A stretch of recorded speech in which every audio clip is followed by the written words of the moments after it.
This is Parox. My YouTube channel is Parox Rooks. I'm a Ugandan YouTuber and I'm in the science class.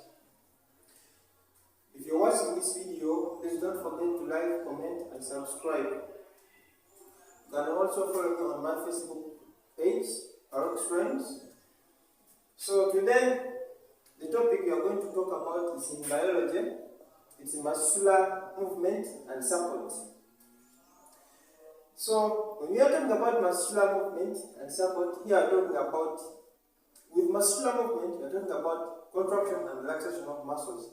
And with support, we are talking about the skeletal system. For this time, we are going to talk about contraction and muscular movement. That's contraction and relaxation of muscles. And I have a question here. It says, describe how transmission of information occurs across the nerve impulse, across the nerve muscle junction when an impulse arrives at the synaptic membrane.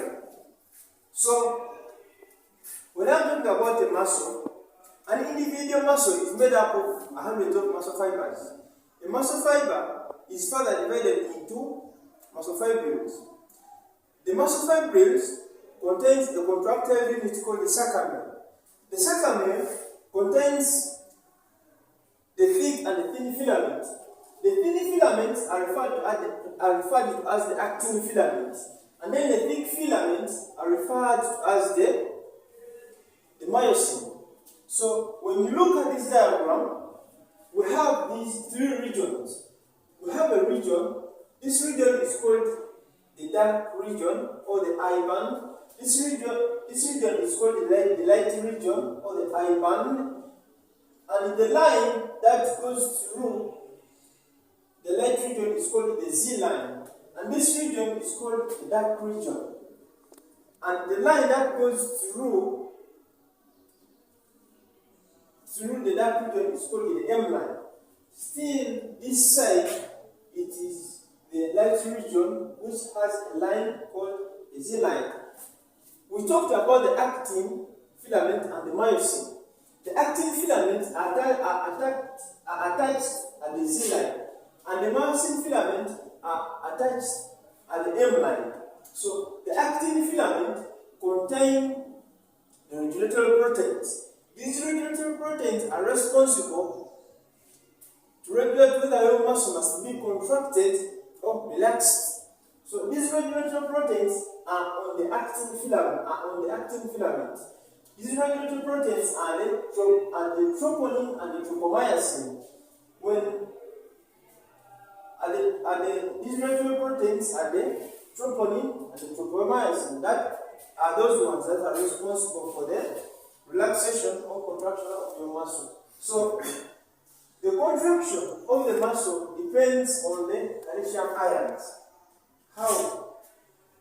Remember, when you look at this diagram, when a signal reaches at the presynaptic node, this signal activates the synaptic vesicles, and these synaptic vesicles fuse with the synaptic membrane. When they fuse with the synaptic membrane, they release a neurotransmitter. For this term, this neurotransmitter is called the acetylcholine. This acetylcholine moves into the leaf and then fuses with the sarcoplasmic reticulum. When it fuses with the sarcoplasmic reticulum and the threshold is reached or exceeded, after the threshold is exceeded, the sarcoplasmic reticulum, remember the neurotransmitter has reached the sarcoplasmic reticulum and the threshold has been exceeded. When the threshold is exceeded, an active potential is created. When an active potential is created, it activates the T system or the T tubule to produce the calcium ions. These calcium ions move, and when they are produced from the T system, they move and bind or attach themselves at the binding sites called the troponin. When the calcium ions, first of all, they must be high enough, and after they have attached themselves to the troponin, the actin filament will change in shape. After the actin filament has changed in shape, it will displace the tropomyosin.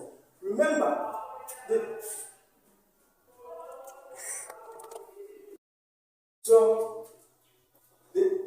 calcium ions have first of all attached themselves at the troponin. The actin filament will change in shape. When they change in shape, they displace the tropomyosin. Remember, these tropomyosins are the ones that have been blocking the binding sites on the actin filaments. So the binding sites are the binding sites are the ones that are responsible to cause the contraction of the muscle. The presence, before the calcium ions came in, the binding sites were blocked by the tropomyosin. So the myosin head, it could not bind at the binding site. Most of the people call it the monomer units to form the cross bridge.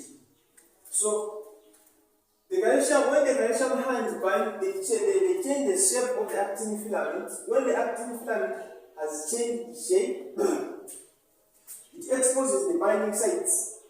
When the binding sites are exposed, remember, so we look at we look at this diagram here. Here we consider that the actin filament has changed, and the binding site here, it has been exposed.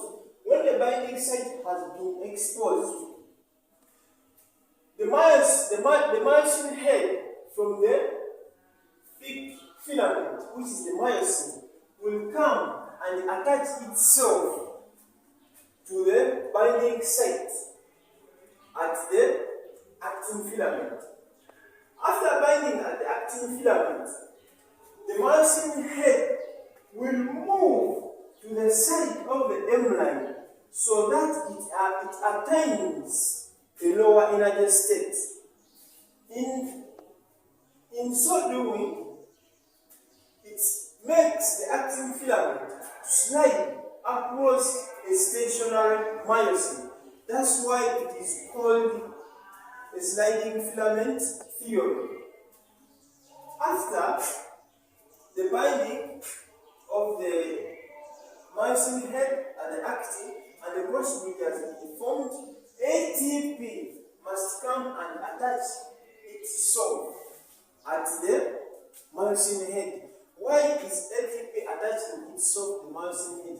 The ATP attaches itself to the myosin head so that this myosin head detaches itself from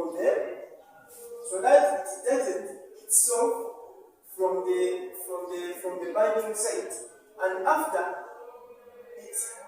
the ATP has attached itself, it will move away from the binding site. In fact, the cross bridge will be broken.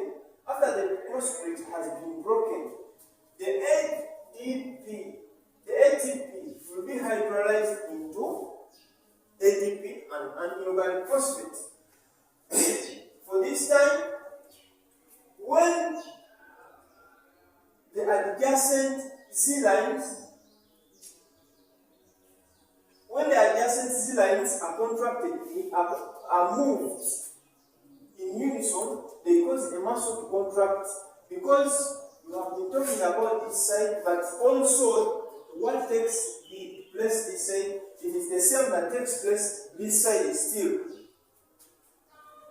When this side, when the myosin head attaches the actin filament of this side, That means also this side, the bouncing head will attach itself to this way.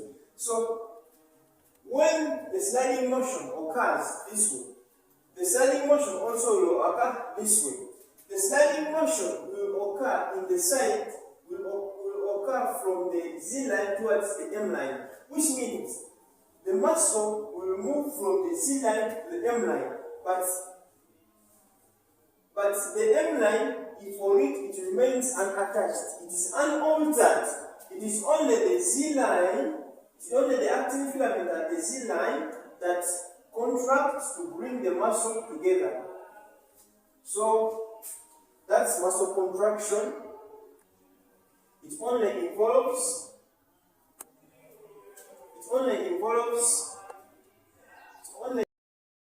alright. The contraction of muscle just involves the movements of the adjacent actin filament towards the M line. And this is just achieved when the myosin head attaches itself at the binding site, which most of the people call it the monomer site. When it attaches itself at the binding site of the actin filament, this myosin head pulls the actin filament towards the M line. And when this occurs in unison, this causes the muscle to contract. So, thank you for watching. Please don't forget to like, comment, and subscribe. You can follow me on my Facebook account, on my Facebook page rather, that's Barox Rhymes. My YouTube channel is Barox Rocks. Don't forget to like, comment, and subscribe. You can also, for more information, you can also find me on my email account, that is baroxrocks@gmail.com. It has been me, Barox, with my colleague Sekabela Samuel at the camera. Thank you for watching.